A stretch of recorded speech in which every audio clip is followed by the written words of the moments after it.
মমতা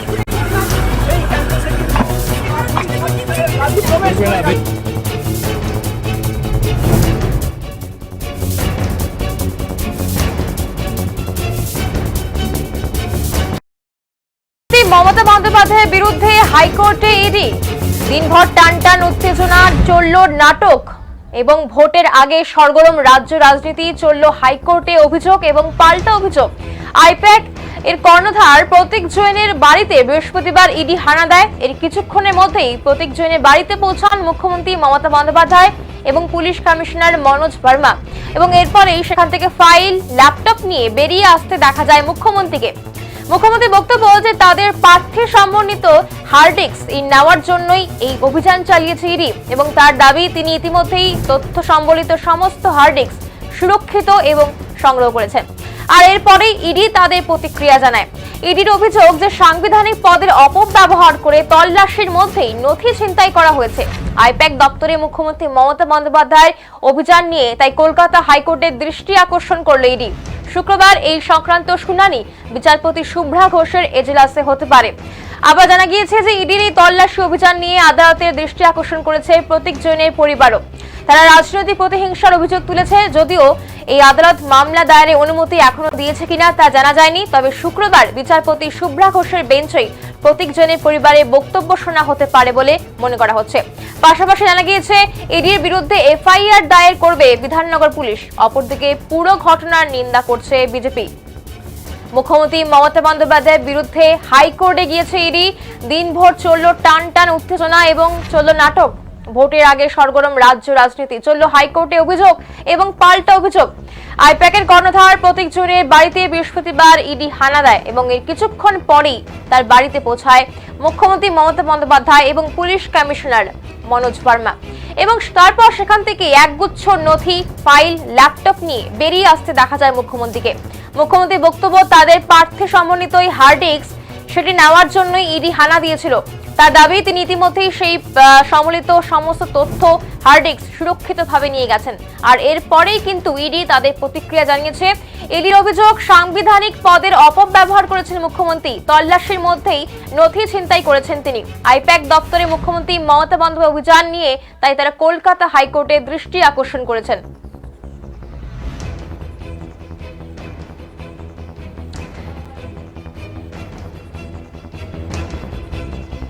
কলকাতা হাইকোর্টে দৃষ্টি আকর্ষণ করলো ইডি দপ্তরের অভিযান চালায় আইপ্যাকের যে অফিস এবং প্রতীক জৈনের বাড়িতে, এবং সেখানে কিন্তু কিছুক্ষণ পরেই মুখ্যমন্ত্রী মমতা বন্দ্যোপাধ্যায় এবং পুলিশ কমিশনার পৌঁছান। মুখ্যমন্ত্রী মমতা বন্দ্যোপাধ্যায় যখন বেরিয়ে আসেন তখন দেখা যায় তিনি একগুচ্ছ ফাইল, ল্যাপটপ নিয়ে বেরিয়ে আসছেন। তিনি অভিযোগ করেছেন যে তাদের প্রার্থী সমন্বিত হার্ড ডিস্ক সেটি ছিনতাই করার উদ্দেশ্য ছিল ইডির, তাই তিনি সেই সমস্ত ফাইল, ল্যাপটপ নিজের কাছে নিয়েছেন। তবে এরপরেই কিন্তু ইডি তাদের প্রতিক্রিয়া জানিয়েছে। তারা হাইকোর্টে দৃষ্টি আকর্ষণ করেছেন। ইডির দাবি যে মুখ্যমন্ত্রী এই সাংবিধানিক কাজ করেননি, যে তল্লাশি চালানো হচ্ছিল তার মাঝেই মুখ্যমন্ত্রী তিনি এই ফাইল ছিনতাই করেছেন, তাই হাইকোর্টে দৃষ্টি আকর্ষণ করলো ইডি।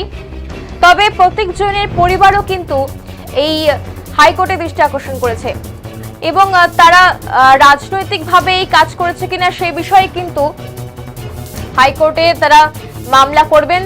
শুভ্রা ঘোষের বেঞ্চেই প্রতীকের পরিবারে বক্তব্য শোনা হতে পারে বলে মনে করা হচ্ছে। পাশাপাশি জানা গিয়েছে যে ইডির বিরুদ্ধে এফআইআর দায়ের করবে বিধাননগর পুলিশ, এবং তবে পুরো ঘটনা নিয়ে কিন্তু রাজনৈতিক চর্চা চলছে। ঘটনার নিন্দা করেছে BJP. To collect all of our party hard disk, the candidate list, the party strategy, the party plan. Is it the duty of the ED and Amit Shah, the nasty home minister, the naughty home minister who cannot protect the country, and is taking away all my party documents? If I raid the BJP party office, what will be? What will be the result? They didn't have any guards. One side the SIR case, they are deleting all the names of the Bengal people. More than 2 crore people, 1.5 crore people are being called. 54 lakhs are being deleted without any asking their details. They are using WhatsApp only.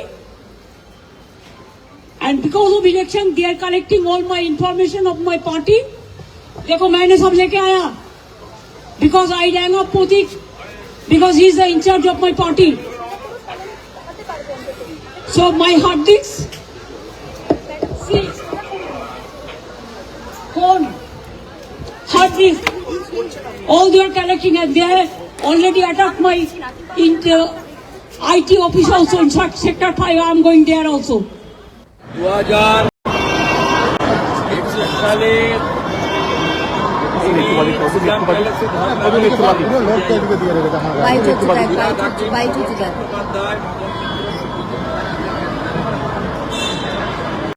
মুখ্যমন্ত্রী এর আগে রাজীব কুমারের বাড়িতে যখন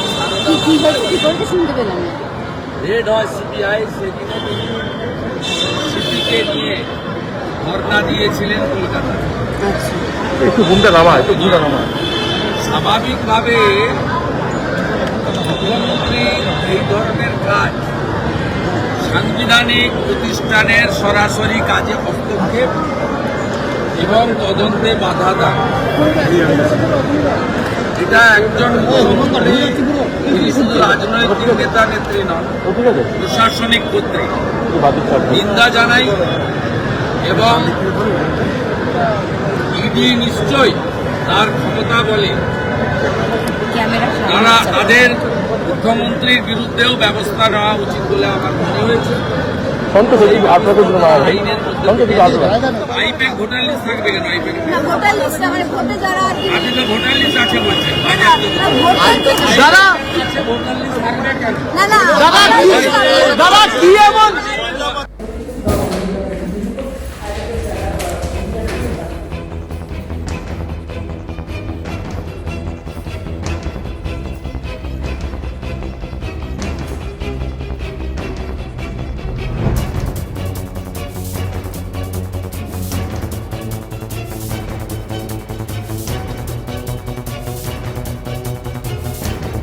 বিস্তারিত জানবো আমাদের প্রতিনিধি সুব্রতর কাছ থেকে। সুব্রত, জানতে চাইবো যে সারাদিন ধরে এই যে একটা নাটক চললো এবং তারপরে কি আপডেট রয়েছে তোমার কাছে?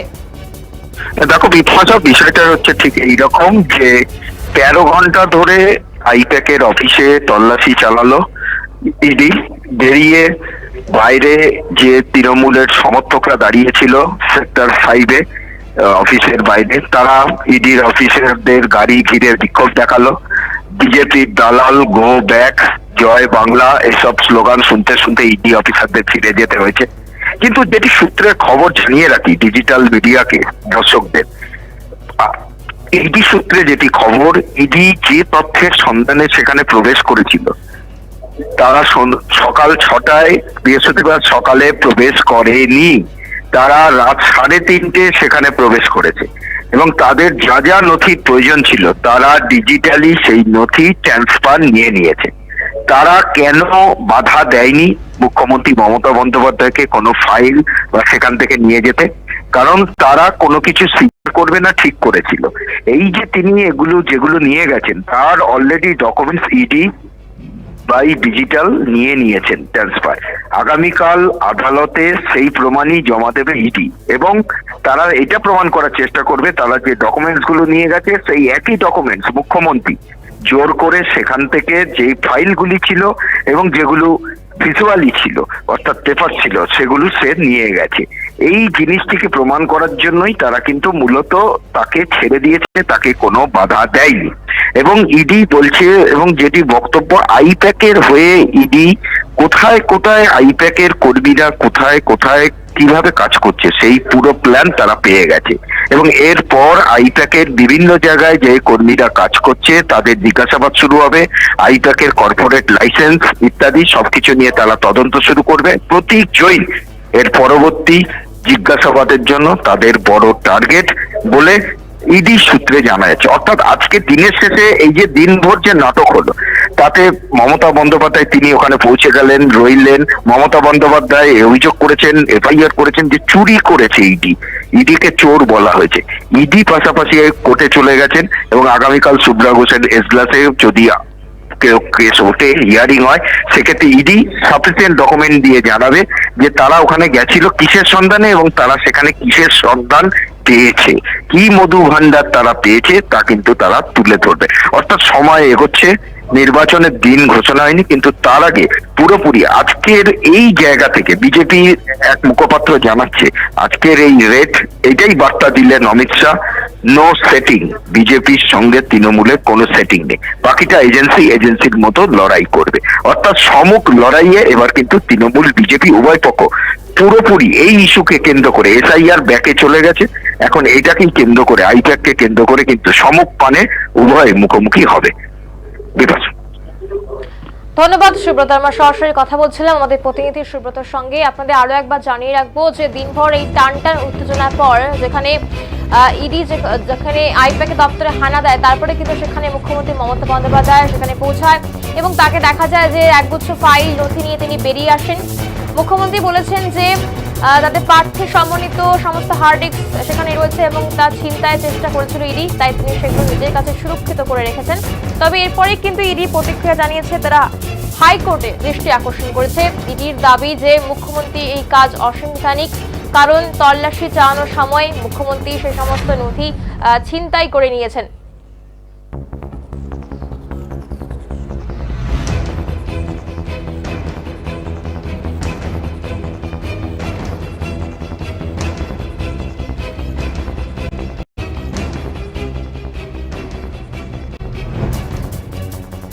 কলকাতার আইপ্যাক অফিসে ইডির অভিযান নিয়ে বিজেপির জাতীয় মুখপাত্র এবং সাংসদ সমন্বিত পাত্রের বক্তব্য আপনাদের শোনাবো।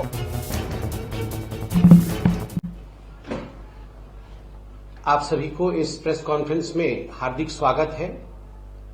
और आज मीडिया के माध्यम से बंगाल में जिस प्रकार से सरकारी कामकाज में बंगाल की मुख्यमंत्री ममता बनर्जी जी ने दखल दिया है, मीडिया के माध्यम से हिंदुस्तान के प्रत्येक घर में वह दृश्य देखे। शायद ये भारतवर्ष में पहली बार ऐसा हो रहा होगा कि एक करप्शन के केस में जब रेड पड़ रहे हो ईडी के, उसके बीच में मुख्यमंत्री जी खुद घुस करके एविडेंस डिस्ट्रॉय करने की कोशिश, एविडेंस चोरी करने की कोशिश कर रही हो। ऐसा कभी हिंदुस्तान के इतिहास में पहले शायद ही कभी हुआ होगा जो आज बंगाल में हुआ। 2020 में 2020 में एक सीबीआई का केस हुआ था। That case was pertaining to coal smuggling in Bengal. Bengal में जो लीज होल्ड की जमीन थी जहां से कोयला निकालना होता था, यह कोयला कहीं न कहीं किसी न किसी रूप में स्मगल किया जाता था और उसमें बहुत बड़ी धांधली होती थी, बहुत बड़ा घोटाला था, हवाले का पैसा भी इसमें इन्वॉल्व था। तो उस समय एक एफआईआर हुआ था। समय के साथ उस पर कार्यवाही चल रही थी। In a step ladder pattern various actions were being taken in the coal smuggling case of Calcutta, against which an FIR was filed way back in 2020. Acting on that FIR, when today raids took place in 10 places in India, उस FIR के आधार पर आज enforcement directorate ED ने भारत के 10 जगहों पर red किया, जिनमें 6 स्थान बंगाल में थी और 4 स्थान वो दिल्ली में स्थित थी।